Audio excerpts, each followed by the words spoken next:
አርጀንቲናዎች ወደ ቡድናቸው ሲመለሱ በርካታ ተጫዋቾች አብረው ወደ ሀገራቸው እንዳልተመለሱ ተገልጿል።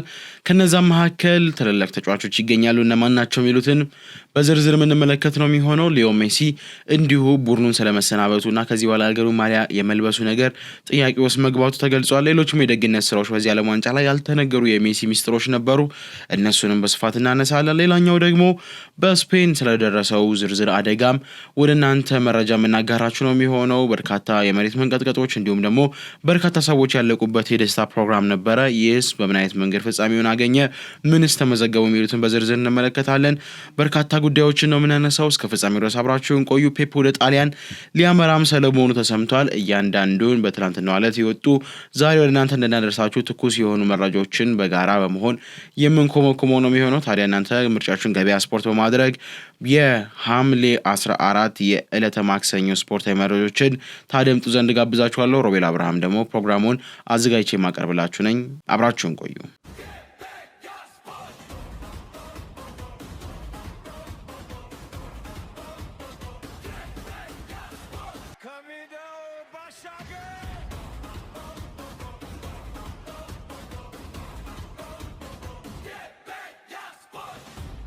የአርጀንቲና ብሔራዊ ቡድን ወደ ሀገሩ ሲመለስ በርካታ ወሳኝ የሀገሪቱ ተጫዋቾች ወደ ሀገሪቱ እንዳልተመለሱ ተገልጿል። ከነዛ መካከል በርካታ የቡድኑ ኮከብና ምርጥ ተጫዋቾች እንዳልተመለሱ ነው እየተገለጸ የሚገኘው።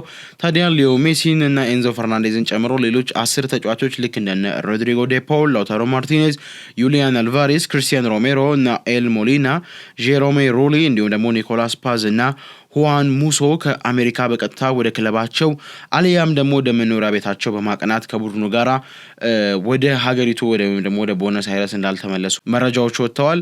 የዓለም ዋንጫው ፍጻሜ ከተጠናቀቀ በኋላ የአርጀንቲና ልዑክ ቡድን ወደ ሀገሩ ለመጓዝ በጀመረበት ሰዓት ላይ ፕሬዚዳንታቸው የደረሰ አንድ መልእክት ነበር። እሱም እናንተ ተመካክራችሁ የሆነ ቀን መርጣችሁ ስጡን። በዛ በመረጣችሁት ቀን ልዩና ብሔራዊ የሆነ ከህዝብ ጋራ በደስታ የምናሳልፋቸውን ጊዜያቶች ይኖራሉ። ምንም አንገት ሊያስደፋ የሚችል ውጤት አይደለም የተፈጠረው። እዛ መድረሳችሁ ላይ ትልቅ ክብር እንዲያሰጣችሁ ያስችላል። ስለዚህ አመራጡና ልዩ የብሔራዊ የድጋፍ ሰልፍ እናደርጋለን፣ ደማቅ አቀባበሎች ይኖራሉ ተብሎ ነበር። ይሁን እንጂ የቡድኑ 10 ወሳኝ ተጫዋቾች ወደ ቡድኑ አለማምራታቸውን ተከትሎ ሊደረግ የነበረው ብሔራዊ ቀን ሳይደረግ መቅረቱን የተገለጸው በአየር ማረፊያውም ሊደረግ ታስቦ የነበረው ልዩ የአቀባበል ስነስርዓት ሙሉ ለሙሉ ስለመሰረዙ ነው መረጃዎች የወጡት ማለት ነው። ያው ምክንያቱም አንደኛው ቶሎ መመለሳቸው እና አቀባበል አለመድረጉ ተጫዋቾች ካለፉት ከባድ የውድድር መርሃ ግብሮችና ከረጅም ጉዞ የመጡ በመሆኑ የተነሳ እረፍት እንዲያገኙ ታስቦ እንደሆነ ውሳኔው የተወሰነው የተገለጸ ቢሆንም ነገር ግን አንዳንድ ደግሞ ለቡድኑ ቅርበት ያላቸው ምንጮች ያነሱት እንደሆነ ከሆነ በቡድኑ መሃል ላይ በተወሰነ መንገድ መከፋፈሎች አሉ። ያንን መከፋፈል ደግሞ ለማስታገስ በተወሰነ መንገድ አሁን ላይ ረገብ ባለ ስሜት ውሳኔው የተወሰነ ነው በሚል ተናግሯል ማለት ነው። ታዲያ ወደ ሀገራቸው ካልገቡ ተጫዋቾች መካከል ሁለቱ በኢንስታግራም ገጻቸው ላይ መልእክታቸውን አድርሰዋል። ሮድሪጎ ዴ ፖል አርጀንቲና ብሔራዊ ቡድን ሲሰጥ የነበረውን ጥላቻ በማወገዝ ነው ያደረሰው። ትልቅ ህመም ነው። የዓለም ዋንጫን እንደገና ወደ ሀገራችን ለመመለስ ቆርጠን ነበረ። ታዲያ እንደዛ ቆርጠን መመለስ አለመቻላችን ሁላችንን ማስከፍቶናል። ለዛም ነው ወደ ሀገራችን አንገታችንን ቀና አድርገን መመለስ ያልቻልነው። ማንም ሰው ያንን ስሜት እንዲደግም ማጣጣም እንደሚገባው አምኜ ነበር። ታዲያ ሁላችንም ያንን ማድረግ ባለመቻላችን ምክንያት በግሌ ያንን ህዝብ በሀገሪቱ ላይ ቆሜ ማየት አልችልም። ነገር ግን ሰዓቶች እያለፉ ሲሄዱ ከዚህ ቡድን ጋራ ያለን ግንኙነት ከዋንጫም በላይ እንደሆነ መገንዘብ ጀምሬያለሁ። ታዲያ በዚህ ቅስፈት ውስጥ ስገባ መያዝ የምፈልገው አንድ ነገር አለ። ህዝቡ ሊያስደስት የሚችለውን የወርቅ ዋንጫ ይዤ መግባት የሚያስችለኝን ውጤት ማምጣት ነበረብን። ያ መሆን አለመቻሉ ግን ዛሬ ላይ ስላስከፋኝ ያንን ማድረግ አልቻልኩም። ዛሬ ስንት ሰዎች እንድንወድቅ እየጠበቁ እንደነበረ አይቻለሁ። መላው ዓለም ዋንጫውን ሁሉ አርጀንቲና የሚኖርበት ነገርን ለመላመድ አለመቻል የሚያስከትለውን ህመም ለማስታገስ ብቻ መሰረተ ቢስ የሆነ የሴራ ንድፍ ሀሳቦች በማስፋፋት አሳልፈዋል። ምክንያቱም ፈገግታችን ያስጨንቃቸዋል፣ ምክንያቱም ያለንበት መንገድ ያስጨንቃቸዋል። ነገር ግን ያ ሁሉ ለማሊያችን ያለንን ፍቅርና ማንኛውም ነገር ማሸነፍ እንደሚችል ማረጋገጥ ብቻ ነበር። ይህ ደግሞ ለረጅም ጊዜ ይጎዳል። ግን ዛሬ ከመቼውም ጊዜ በላይ አርጀንቲና በመሆኔ ኮራለሁ። ወደ ሀገሬም ስላልገባሁኝ ይቅርታ ዳግም በስኬት ወደዚህ ሀገር ኮራ ብዬ እመጣለሁ ሲል መልእክቱን አድርሷል።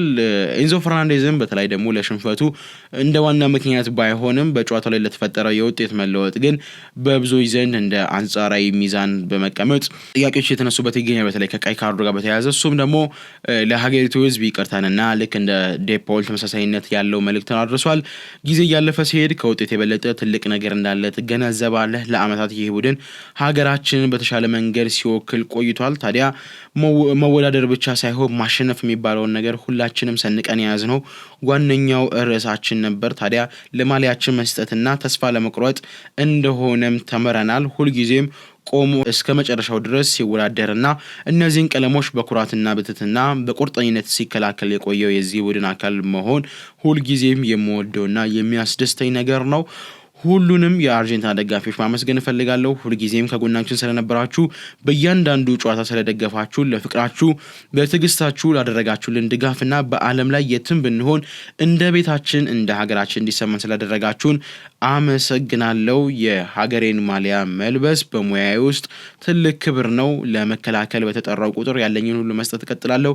ለባለፈውም ቀይ ካርድ ይቅርታን በይፋ ጠይቃለሁ ሲል መልእክቱን አድርሷል ማለት ነው። ወደ ሀገሪቱም ያልተመለሰበትን ምክንያት ከስኬት ጋር አለመገናኘቱን ተከትሎ እንደሆነ ኤንዞ ፈርናንዴዝ ተናግሯል ማለት ነው። ለአርጀንቲና ብሔራዊ ቡድን ቅርበት ያለው አርጀንቲናዊ ጋዜጠኛ በበርካታ ታላላቅ ተአማኝነት ባላቸው የመረጃ ምንጮች ሁላ የሚደገፈው ሄሮን ካስቴሎ እንደተናገረው ከሆነ ሜሲ ለአርጀንቲና የቡድን አጋሮቹ መሰናበቱን ተናግሯል። ከስፔን ጋር በነበረው ጨዋታ የመጨረሻው ዓለም አቀፍ ጨዋታውም እንደነበር ተናግሯል የተባለው ከዚህ በኋላ ሊዮ ሜሲ ምናልባት በአርጀንቲና ማሊያ ማንመለከትበት አጋጣሚ እንዳለ የተገለጸ የሚገኘው ያው ቀጣይ ዓመት በኮፓ አሜሪካ ላይ ተሳትፎ ቡድኑን ወደ ዋንጫ ስኬት ያበቃል ተብሎ ተጠብቆም ነበረ። በቀጣይ ዘንድሮ ባሳየው ድንቅ አፈጻጸም አማካኝነት ለቡድኑ የተቻለውን ግልጋሎት መስጠቱ ይታወሳል። ታዲያ ይህንን ተከትሎ ምናልባት በሚቀጥለውም የዓለም ዋንጫ ላይ ሊሳተፍ ይችላል የሚለው የብዙዎች ጥያቄ ነበር። አሁን ላይ ግን ሄርናን ካስቴሎ ይዞት እንደወጣው መረጃ ከሆነ ሜሲ ለቡድን አጋሮቹ መሰናበትንም ጭምር እንደተናገረ የሚገኘው ቀደም ብዬ እንዳነሳውላችሁ ወደ ሀገሪቱ ከተመለሱ ተጫዋቾች መካከል ሊዮ ሜሲ እንደማይገኝ ተነግሮ ነበረ። ይህንን ተከትሎ አለመመለሱ በብዙዎች ዘንድ መነጋገሪያም ሆኖ ቆይቷል ማለት ነው። ሌላኛው ደግሞ ከሊዮ ሜሲ ጋር በተያያዘ ማንሳት የሚጠበቅብን አንድ የደግነት ወሬ አለ። እሱም ደግሞ ሊዮ ሜሲ በዓለም ዋንጫው ጨዋታዎች ላይ ትኬት መግዛት ለማይችሉ ሰዎች ትኬት ገዝቶን በስጦታ መልክ ሲያበረክት እንደነበረም ተገልጿል። ከሜዳው ባሻገር የነበረውም አንዱ ደግነቱ ይሄ እንደነበረ ይታወቃል። ሊዮ ሜሲ ታዲያ ትኬት ገዝቶ ከሰጣቸው ሰዎች መካከልም የኬፕ ቨርዶ ብሔራዊ ቡድን ግብ ጠባቂ ቮዚኒያ ቤተሰብም ጭምር አንዱ እንደነበር ነው የተገለጸው ማለት ነው። ሚስተር ሊዮ ታዲያ እንዴት ጥሩ ሰው ነው ያስባለውን አጋጣሚ ነው በቮዚኒያ በኩል ማሳየት የቻለው ማለት ነው። እንደሚታወቀው ቮዚኒያ ከስፔን ጋር በነበረው ጨዋታ በሰጠው ጋዜጣዊ መግለጫ እናቴ ይህንን በስታዲየም ተገኝታ ብትመለከት ደስ ይለኛል ብሎ ነበር። ይሁን እንጂ ያንን ለማድረግ ገንዘብ አቅሙ ስላልነበረው ያ ሳይሆን እንደቀረ ተናግሮ ነበር። ታዲያ ያንን ተከትሎ አሜሪካውያን በዶናልድ ትራምፕ አማካኝነት የሀገሪቱን የቪዛ ስርዓት በማስተካከል እናትየው ወደ ሀገሪቱ እንድትመጣበት የሚያስችል አጋጣሚ ፈጥሮ የነበረ ቢሆንም በተወሰነ መንገድ የአቅም ጉዳዮች ሌላው ቤተሰቦቹን ማካተት አልቻለም ነበር። ይህንን ተከትሎ ሊዮ ሜሲ ማስያዣውን እንዲሁም ደግሞ አጠቃላይ ሊከፈል የሚገባቸውን ክፍያዎች በማድረግ የትኬት መግቢያዎችንም በማዘጋጀት ስጦታውን ማበርከቱ ነው የተሰማው ማለት ነው። ይህንን የገለጸው ላቶሪ ነው። ይህንን ተከትሎ በብዙዎች ዘንድ ሜሲ አድናቆት እየተቻለው ይገኛል ማለት ነው። ያደመጣችሁት የሚገኘው የሐሙስ ማለዳ ስፖርታዊ መረጃዎቻችን ነው። አሁንም እንቀጥላለን። ከስፔን ምድር የተሰሙ አስደንጋጭ መረጃዎች አሉ። ከዚህ ከድል አከባበሩ ጋር በተያያዘ አሳዛኝና ልብ የሚሰብሩ ዜናዎች ወጥተዋል። እነሱስ ምንድናቸው የሚሉትን ደግሞ ከመሸጋገሪያ በኋላ ተመልሰን መተን የምንመለከት ይሆናል። አብራችሁን ቆዩ።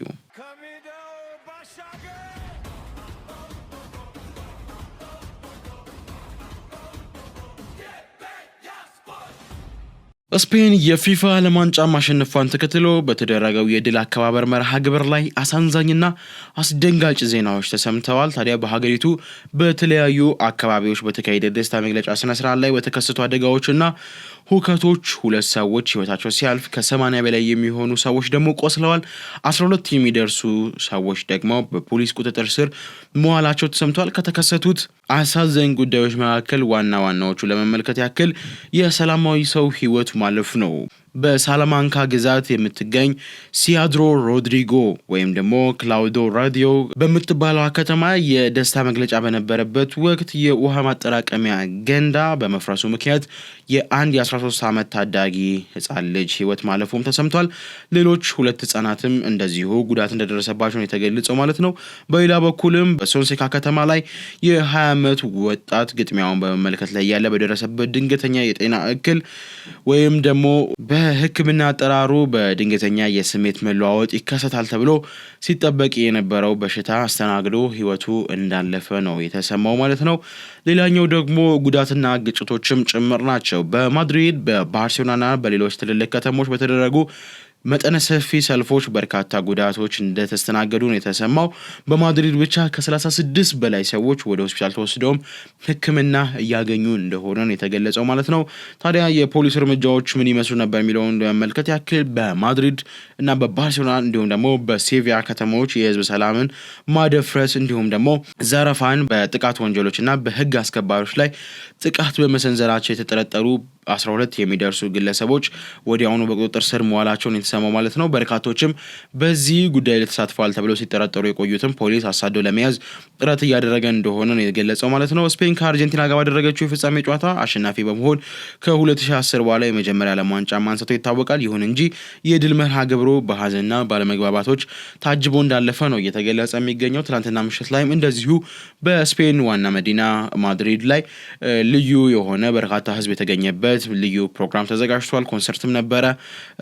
እሱም ስለመኖሩ ተሰምቷል ማለት ነው። ሌላኛው ደግሞ የስፔን የርዕደ ምድር ካርታ ወይም ደግሞ የስፔን የመሬት ደህንነት ቁጥጥር ኃላፊነት እንዳስታወቀውም ከሆነ ፌራን ቶሬስ ጎል ካስቆጠረ በኋላ የስፔን ህዝብ በደስታ ወደ ላይና ወደ ታች በሚዘልበት ወቅት ላይ መሬት እንዲናወጥ እንዳደረገና የርዕሰ ምድር ካርታው የመሬት መንቀጥቀጥ መመዝገቡን አስታውቋል ማለት ነው። ወደ 2.83 የሚደርስ ሬክተር ስኬል ልኬት ያለው የመሬት መንቀጥቀጥ እንደደረሰ ነው የርዕደ መሬት ኃላፊው የገለጹት ማለት ነው። ይሄም ደግሞ በብዙዎች ዘንድ ጥያቄንና ግርምትን የፈጠረ አጋጣሚ ይሆናል። ምክንያቱም በዚህ ያህል ደረጃ የአንድ ሀገር ህዝብ በደስታ እኩል በሚናወጥበት ሰዓት ላይ መሬት ከደስታው ብዛት መቋጠር እንዳልቻለችና የመሬት መንቀጥቀጡም ሊከሰት አበይት ጉዳይ እንደሆነ የተገለጸው ማለት ነው። ታዲያ ፌራን ቶሬስ ያቺን ጎል ሲያስቆጥር ድፍን 47 ሚሊዮን የጣሊያን ህዝብ ማለት በምንችልበት ደረጃ ደስታውን ሲገልጽ ነበረ። በዚሁም ምናልባት አያይዘን ለመግለጽ ያክል ትላንትና ምሽት የስፔን ብሔራዊ ቡድን ተጫዋቾች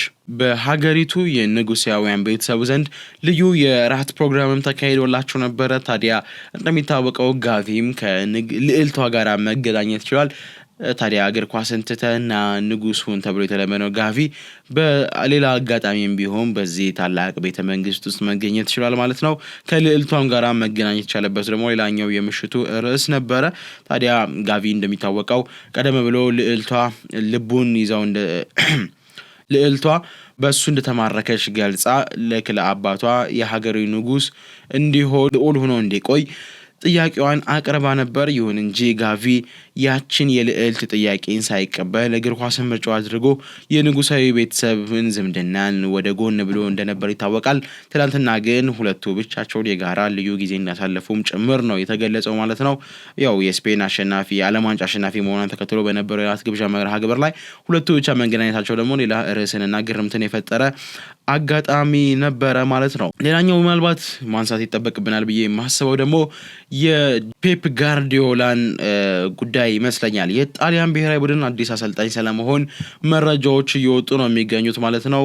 እንደ ጣሊያናዊው ጃንኪሊዮ ዲ ማርዚዮ ዘገባ ከሆነ የጣሊያን ብሔራዊ ቡድን አዲሶቹ የቴክኒክ ዳይሬክተሮች ፓውሎ ማልዲኒና ሊዮናርዶ ከፔፕ ጋርዲዮላ ጋር በስፔን ምድር ተገናኝተው የአዙሪዎቹ ቀጣይ ዋና አሰልጣኝ ሆነው እንዲሾም ጥያቄ ማቅረባቸውንና በስፋት ስለ ዝርዝር ስምምነት ጉዳዮች መነጋገራቸውን የተገለጸው። ታዲያ አሁን ላይም ነገሮች በአዎንታዊ መንገድ እንደቀጠሉና ምናልባትም ለቀጣዩ የዩሮ እንዲሁም ደግሞ ለዓለም ዋንጫ ቡድኑን ማሳተፍ በሚችልበት መንገድ ላይ ንግግሮችን ማድረጋቸው እንዲሁም ደግሞ ለስምምነት ከመድረስ የሚያስችላቸውን አዎንታዊ ንግግሮችን ስለማድረጋቸው ተገልጿል።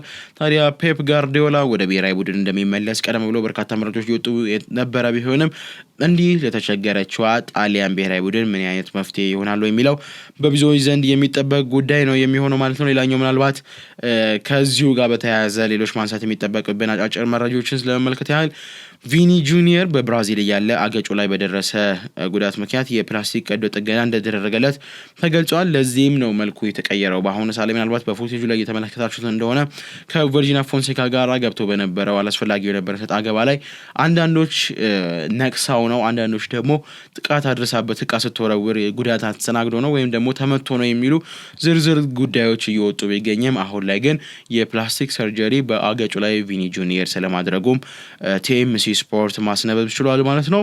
ሌላኛው ደግሞ ማንሳት የሚጠበቅብን ሴቶች እህቶቻችን ወይም ደግሞ ሴቶች ቤተሰቦቻችን በዚህ ጉዳይ ቅር እንዳትሰኙ ግን ራፋኤል ሊያዩ ትላንትና ምሽት ላይ ስቶሪ ያደረገው መረጃ በብዙዎች ዘንድ እየተቀባበሉት ይገኛሉ። ይህንን ወደ እናንተ ለማጋራት ያክል ሴቶችዬ የዓለም ዋንጫ ውድድር እነሆ አልቋል። ስለዚህ አሁን እግር ኳስ እንደተረዳችሁ ማስመሰል አይጠበቅባችሁም፣ አሁን የወንዶች ጊዜ ነው በማለት መልእክቱን አድርሶ ብዙዎችን ግርምት የጫረ አጋጣሚ ሆኖ አልፏል ማለት ነው። እኛም ይሄን ወደ እናንተ አጋራናችሁ። ምናልባት በአካባቢያችሁ፣ በሰፈራችሁ፣ በቢሮአችሁ፣ በትምህርት ቤታችሁ እንደዚህ ያሉ አጋጣሚዎችን አሳልፋችሁ ነበር ወይ? በተለይ ደግሞ እንስቶች በዚህ ውድድር ላይ ልዩ ፍቅር አድሮባቸው የተመለከታችሁበት አጋጣሚ ነበረን የሚለውን ጥያቄ ወደ እናንተ እናደርሳለን። ማድረሱትም ልዩ አጋጣሚ ካለ እንድታደርሱ ጠይቃችኋለሁ ማለት ነው።